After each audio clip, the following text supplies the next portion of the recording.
Okay, now will do. अब हमने resonance condition of series LCR circuit करनी है। रेजोनेंस का नाम आपने पहले भी सुना हुआ है। पहले से मेरा मतलब है क्लास 11th में। और 11th में जब हम रेजोनेंस कंडीशन करते थे साउंड में, तो वहां बोलते थे कि किसी सब्सटेंस की force vibration means external force से जो हमने वाइब्रेशन क्रिएट करी किसी चीज में, और उसकी नेचुरल फ्रीक्वेंसी दोनों अगर सेम हो जाए, तो इस कंडीशन को रेजोनेंस कंडीशन कहते थे। उसमें क्या होती है, the resultant amplitude of frequency increases drastically. तो उसके ब्रेक होने की चांस होती है, डैमेज होने की चांस होती है। इसीलिए बोलते थे इसको कि marching troops are advise to break their steps while crossing a railway bridge और steel bridge, something like that. लेकिन यहाँ की रेजोनेंस कंडीशन अलग है। यहाँ एलसीआर सर्किट है, मतलब करंट और वोल्टेज की बात है। तो अगर हमें करंट मैक्सिमम आउटपुट हम ले सके, ऐसा हम मैकेनिज्म डेवलप कर ले एलसीआर सर्किट में, उसी को बोलते हैं रेजोनेंट सर्किट और सीरीज रेजोनेंट सर्किट। जिसको हम अगर हम फॉर्मूलेट करने की कोशिश करें, तो करंट के लिए we write formula which is what, this is class 12 physics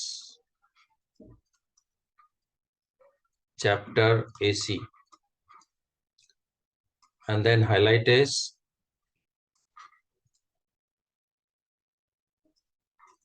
series LCR and resonance circuit. Resonance circuit, right? तो LCR सीरीज में भी है और रेजोनेंस। तो जैसा कहा कि to take out maximum current output from a LCR circuit is called a resonant circuit. तो let's write formula for current. तो करंट के लिए हम क्या लिखते थे, E और V अपॉन LCR है, तो Z LCR, right, which means E तो E ही रहना है, और Z LCR को हम क्या लिख सकते हैं, R square plus XL minus XC whole square whole under root. Now condition हमने खुद ही क्या लगाई हुई है कि I हमें ज्यादा चाहिए, तो ऑब्वियसली डिनोमिनेटर को मिनिमम करना होगा। इसको मिनिमम करने का एक ही तरीका हमारे पास कि व्हेन XL एंड XC को हम इक्वल कर दें, तो दिस फैक्टर वुड बी 0। तो ये 0 हो गई, which means XL minus X is 0 and therefore Z is equivalent to R. Simple. बाकी कुछ भी हम कोशिश करेंगे तो कुछ ऊपर नीचे ही होना है, अलग ही बात होगी, राइट। नाउ इस कॉन्सेप्ट को अगर हम उठा ले कि XL is equal to XC, let's write formula. XL के लिए हम क्या लिखते हैं, ओमेगा L, और XC के लिए 1 अपॉन ओमेगा C, और हम क्रॉस मल्टीप्लाई कर दें, तो what will get, cross multiplication से it will be omega L into omega C is equal to 1। Obviously हम ऐसे लिख लेते हैं, omega square can be 1 upon L into C। Now resonant circuit से हमने शुरुआत करी थी, इस ओमेगा को ओमेगा R लिख लेते हैं। रेजोनेंट एंगुलर फ्रीक्वेंसी बोलते हैं इसको। रेजोनेंट एंगुलर फ्रीक्वेंसी,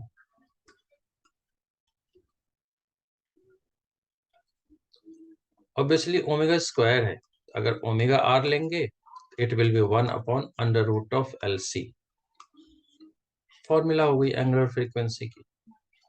यस, अगर हम थोड़ा और कुछ इसमें करने की कोशिश करें, means if you want to convert omega, तो what could be omega, since omega is 2 pi f लिख लेते हैं frequency, so it is 1 upon under root LC. Therefore, F resonant frequency would be 1 upon 2 pi under root of L into C. तो ये है कोई हमारी formula, right.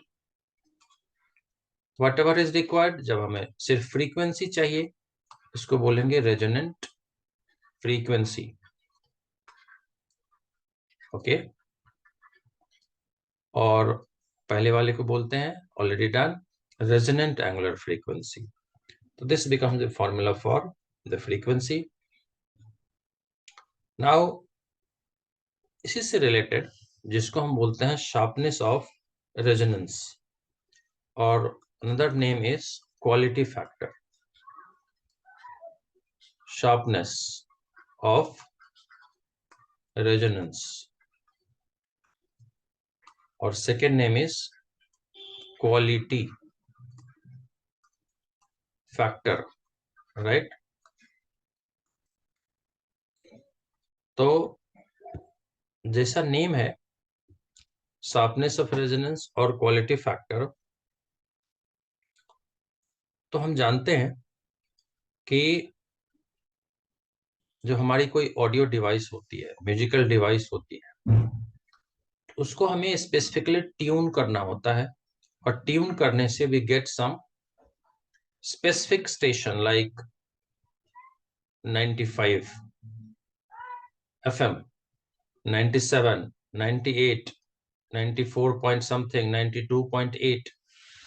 तो जब हम पर्टिकुलर फ्रीक्वेंसी ट्यून करने की कोशिश करते हैं, तो इनफैक्ट हम आइदर इंडक्टर और कैपेसिटर को, जैसे यहाँ पे L और C में से एक को हम चेंज करते हैं, दूसरी फिक्स्ड होती है, तो we get this F, that frequency, जिसको हम कुछ इस तरीके से एक्सप्लेन करते हैं, फॉर्मुलेट करने की कोशिश करते हैं।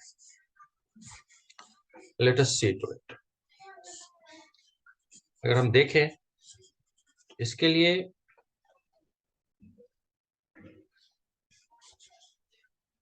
हम ग्राफ से भी इसको एक्सप्लेन कर सकते हैं, and that graph could be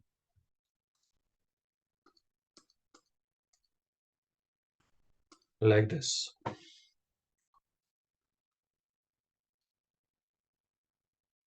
This one. In this graph, we have I naught, मतलब amplitude of that current or signal, and omega के लिए ग्राफ प्लॉट करते हैं। तो कहते हैं कि इस ग्राफ की नेचर कुछ ऐसी हो सकती है, जानबूझ के 3 डिफरेंट कलर से प्लॉट करने की कोशिश करी है, और इसको अगर हम माइन्यूटली देखें, तो इसमें टॉप में इंटेंसिटी इस पॉइंट पे सबसे ज्यादा है। तो कहते हैं कि जो रेजिस्टेंस LCR सर्किट की है, इस केस में जो R है वो मिनिमम वैल्यू है। ऑल्दो फॉर्मूला में हमारे पास R नहीं है, मिसिंग है, 1/2 पाई अंडर रूट LC है। डजंट मीन कि R पे डिपेंड नहीं करती है series resonant circuit, it does depend on that. और यहाँ पे इन बिटवीन वैल्यू है R की, मतलब यहाँ कहते हैं कि R की मॉडरेट वैल्यू है, ना बहुत ज्यादा है ना बहुत कम है। और यहाँ पे इंटेंसिटी क्या है, तो बहुत ही कम है सिग्नल की। तो सर्किट में इसमें इसकी मैक्सिमम वैल्यू इस रेजिस्टेंस की R मैक्स है, इसलिए एम्पलीट्यूड आउटपुट क्या है, तो मिनिमम है, जिसको हम कुछ इस तरीके से भी बोल सकते हैं। मतलब ये हो गई हमारी ओमेगा R। और मैथमेटिकली अगर Q फैक्टर को लिखना हो, तो this Q can be omega R upon omega 2 minus omega 1। which means omega r divided by 2 del omega। तो ऊपर वाले को तो रेजोनेंट फ्रीक्वेंसी ही कहना है हमने, रेजोनेंट फ्रीक्वेंसी, और नीचे वाले को बोलते हैं बैंड विड्थ। बैंड विड्थ मतलब अगर हम इस पॉइंट पे देखें तो ये हमारी कुछ W1 हो सकती है, मीन्स ओमेगा 1 हो सकती है, और इस पॉइंट पे कुछ इनको हम कहते हैं ओमेगा 2। तो ये एक बैंड ऑफ स्पेक्ट्रम है, जैसे रेडियो एफएम और इन चीजों की जो एक रेंज होती है 90 to 97 या 100 to 5, समथिंग लाइक दैट। तो ये हो गई हमारी बैंडविड्थ। ऐसे इसमें भी एक और भी इसकी एक्सप्लेनेशन होती है, थोड़ा डिफरेंट एक्सप्लेनेशन होती है, और वो क्या है तो वो अब देखने की कोशिश करते हैं, या फॉर्मूला लाने की कोशिश होती है, विच इज लाइक दिस। अब इनको हटा देते हैं।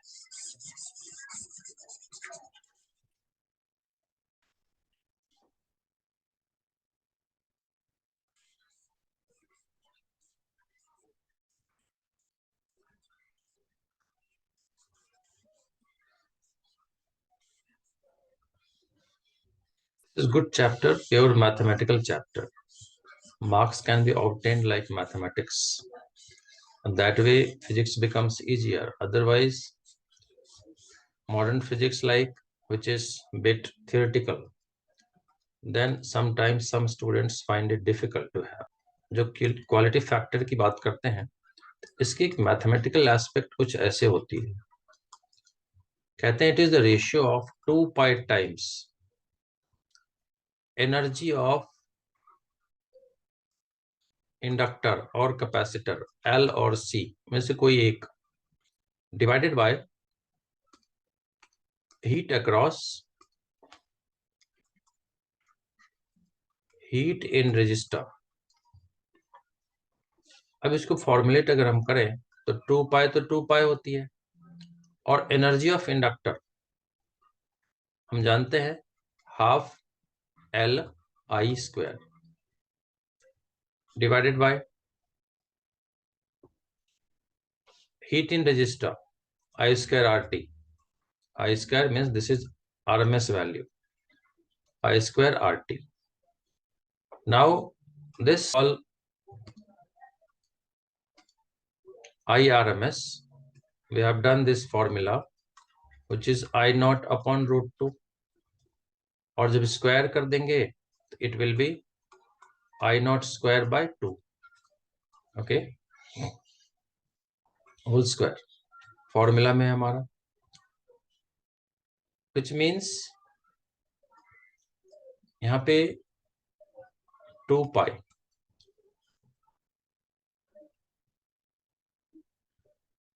तो this 2 and this 2 gone, but this 2 will go up नीचे डिनोमिनेटर में डालने से, तो 2 पाई, एंड दिस टी जो टाइम पीरियड है इनको हम 1 अपॉन फ्रीक्वेंसी कर लेते हैं, तो this becomes 2 pi F, right. And ये एल तो है ही अपना, और ये I0² ऑलरेडी हो गया, इसको भी हम पीक वैल्यू ही लेते हैं, तो I0² डिनोमिनेटर में I0² R, बस, और तो कुछ रहा नहीं, विच मीन्स अगर हम देखें I0² गॉन, एंड हम जानते हैं 2 pi F means frequency omega, तो therefore we write Q factor as omega L upon R। तो ये भी एक फॉर्मूला हो गई हमारी क्वालिटी फैक्टर की, शार्पनेस ऑफ सर्किट की। नाउ हम जानते हैं कि omega can be manipulated, omega हमने पीछे किया था कि ओमेगा एच 1/√LC,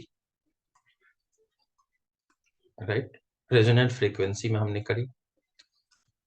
and if we substitute this value, तो क्यू फैक्टर क्या हो सकती है फिर दोबारा से, ये एक फॉर्मूला मैनिपुलेशन हुई, तो L ऑलरेडी एग्जिस्ट कर रहा है और R नीचे है ही है। यहाँ डिनोमिनेटर में we have L into C, तो यहाँ पे root L into root L, तो 1 विल गो, एक रूट बच जाएगा, तो 1/R under root of L/C, right. तो ये एक सेकेंड फॉर्मूला हो गई। तो इससे पहले भी हमने करी that Q factor in terms of bandwidth, now Q factor in terms of omega L by R, now Q factor in terms of 1/R, which was discussed in the beginning, which was application.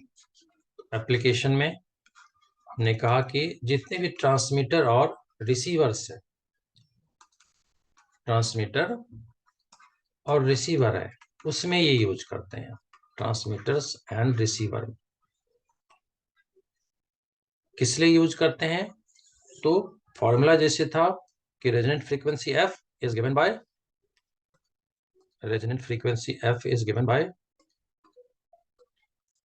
1/2 pi under root LC।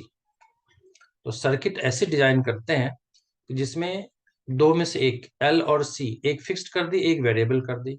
जब हम remote से किसी चीज से change करते हैं अपने music system को, किसी चीज को ट्यून करने की कोशिश करते हैं, तो आइदर L और C को हम चेंज करते हैं, thus we get this FR frequency. तो ये ट्रांसमीटर और रिसीवर में यूज करते हैं। So that's it today. Thank you so much. God bless you.